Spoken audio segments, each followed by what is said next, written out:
I'd like to welcome in now Martha Miller, Deputy Executive Director at the National Security Institute with more than 20 years experience in U.S. foreign policy, national security and transatlantic relations, serving in senior roles at the White House, Capitol Hill, and State Department. Thank you so much for giving us some of your time. I want to start with the fact that we heard from President Trump at that forum earlier. What stood out to you the most?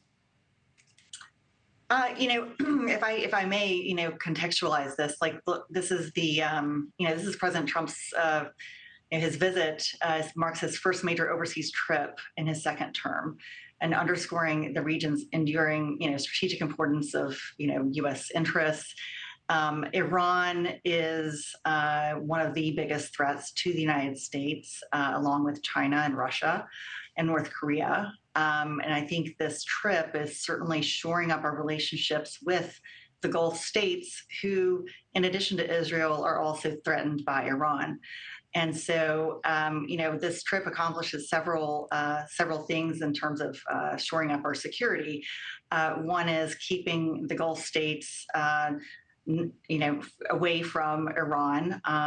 China did try to mend relations between Iran and Saudi Arabia recently, so this is a direct counter to that.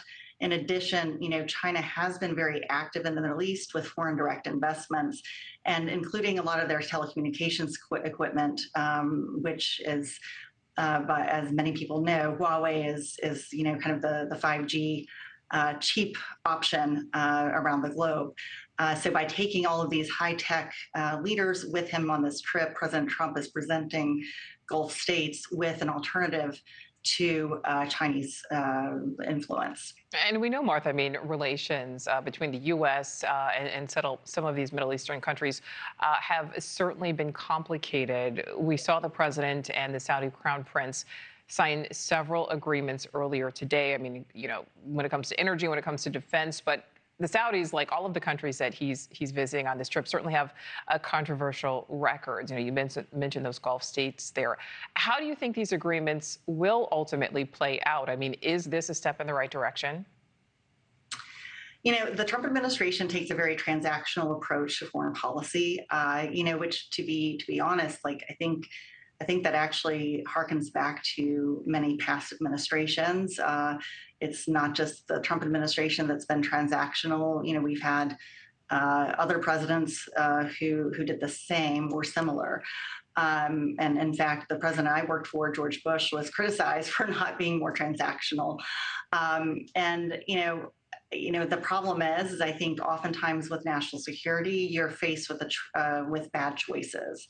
And so sometimes the least bad choice is the better one. And I think that's what the Trump administration is choosing here, because at the end of the day, Iran is pursuing nuclear weapons.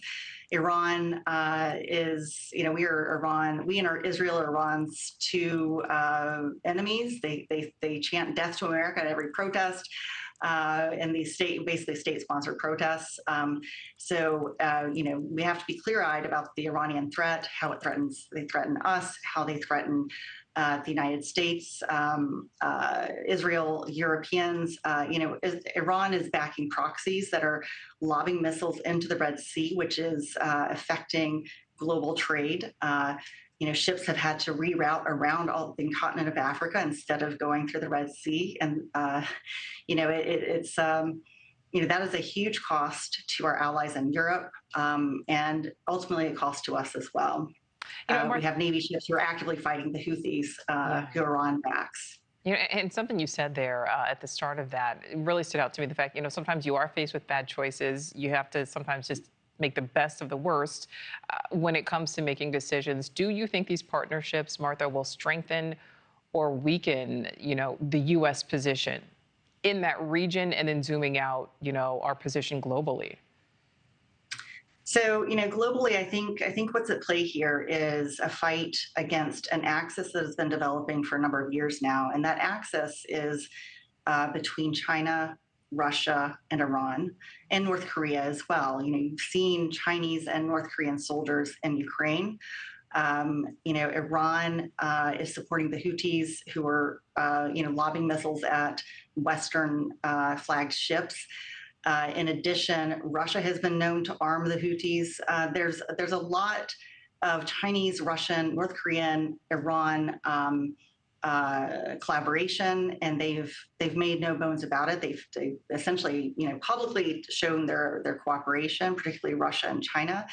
And so I think in this case, this actually strengthens us. Thank you for watching. Subscribe below and download our NewsNation app right now on your phone, and you will get fact-based, unbiased news for all Americans.